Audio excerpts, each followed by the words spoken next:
Famous for its Christmas lights display, but it's also a place where people go to pray and feel closer to God. Nestled in St. Clair County, Our Lady of the Snows is also one of the largest outdoor shrines in North America.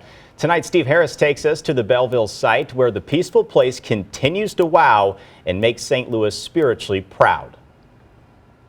So when I say Lady of the Snows Shrine, first thing that pops in your mind is probably Christmas lights. And rightly so. The annual Way of Lights draws a huge crowd during the holiday season. It is a light show in which we put up more than 1.5 million lights. It's impressive, but it's equally as impressive the rest of the year. Shrines are places of renewal, places where people can come on pilgrimage. Father David P. Uribe is the director. So when they come, they actually leave their daily routine so that they can come for a religious reason to a place that they can expect, and then they have an encounter with God in a different way. Now, if you ever wondered about the name, well, that's a story from the 4th century when early Christians wanted to start building churches.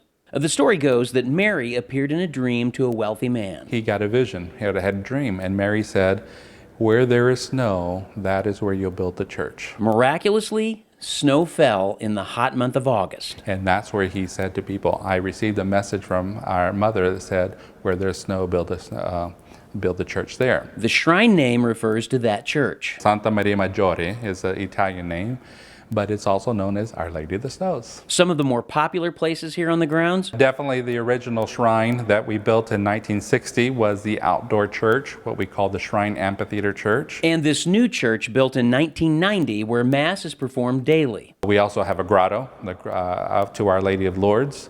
And so that was the first thing that we built on this property. So that sacred space is certainly there. People come off the highway and come in and do their little prayer, they light a candle, and then they're off to their busy lives. People like Ted and Ann, who drove from Minnesota. We stopped about 10 years ago here with our 4 children, and my parents talked about this place years and years ago, and so we just thought we'd stop in again as we're moving through. What do you think of it? We love it. Beautiful, peaceful place. And of course, the Way of Lights.